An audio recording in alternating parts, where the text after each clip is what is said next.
Hi అందరికి, welcome to my channel Suguna Reddy వంటిల్లు. ఈ రోజు మీకు ఒక కొత్త రకం వంట చేసి చూపించబోతున్నాను. దీని వంట అనే దానికన్నా చాలా సింపుల్ రెసిపీ.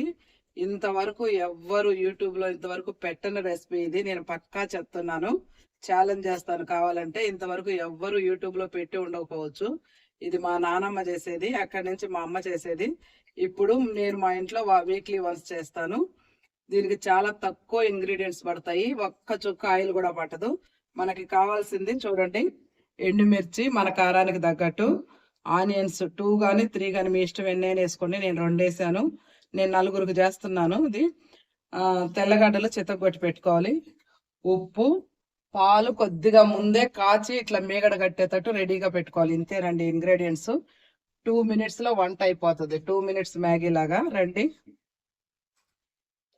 ముందుగా స్టవ్ వెలిగించుకోండి.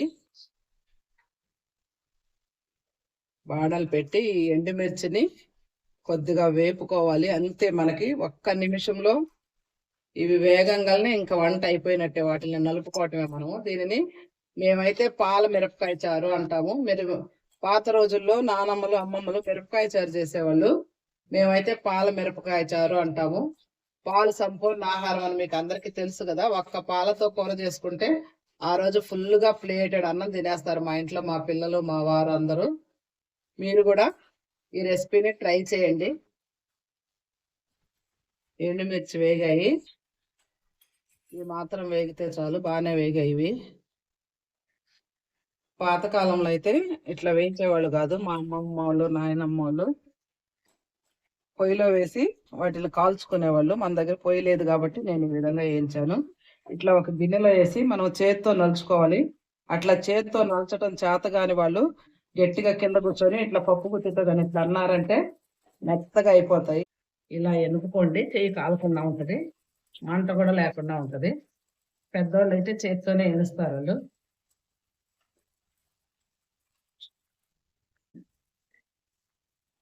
ఇవి బాగా నలిపేసాను చూడండి. ఈ మాత్రం నలిగితే చాలు. చేతితో నలపటం కష్టం అనుకున్న వాళ్ళు మాత్రం నేను చెప్పినట్టు పప్పు గుత్తితో వెనుక్కోండి, ఇట్లాగ అయిపోతాయి, కూడా మెత్తగా అయిపోతాయి. ఇప్పుడు దీంట్లోనే మనము కొంచెం టేస్ట్కి ఉప్పు చూసి వేసుకోవాలి. వేయండి. తెల్లబాయలు వేయాల, వేసి మళ్ళీ ఒకసారి నలపండి. సగం ఆనియన్స్ వేసుకోండి ముందు.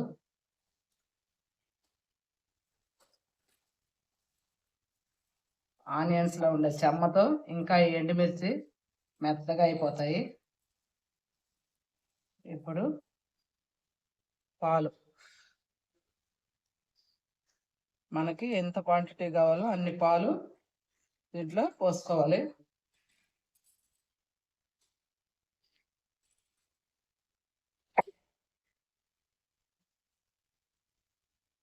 మాకు 4గురికి ఒక 1/2 లీటర్ పాలు పోసాను నేను. ఈ పాలపై నుండి మేగడ కూడా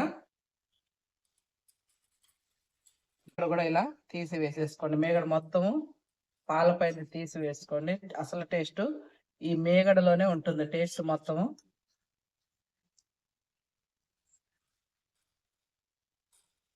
ఇదండి, పాలపైన ఉండే మేగడ మొత్తం టేస్ట్ దీంట్లోనే ఉంటుంది. బాగా మిక్స్ చేయండి. ఈ స్టేజ్లో మనము ఉప్పు చెక్ చేసుకోవాలి. దీంట్లో కారం అయితే అస్సలు లేదు, నమ్మండి. నేను వేసినవి దేశీ మిరపకాయలు, ఆ మిరపకాయల కారం ఉండదు, టేస్ట్ వస్తుంది. ఉప్పు కొంచెం తక్కువ ఉంది, నేను టేస్ట్ చేశాను. ఈ మాత్రం ఉప్పు పడుతుంది.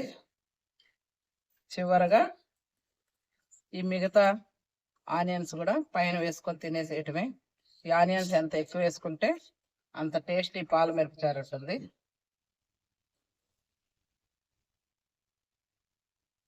వేసుకొని తిని చూస్తారని. నేను ఆల్రెడీ అన్నం తిన్నాను, ఇది చూడంగానే టెంప్ట్ అయిపోయాను, తినాలనిపిస్తుంది నాకు.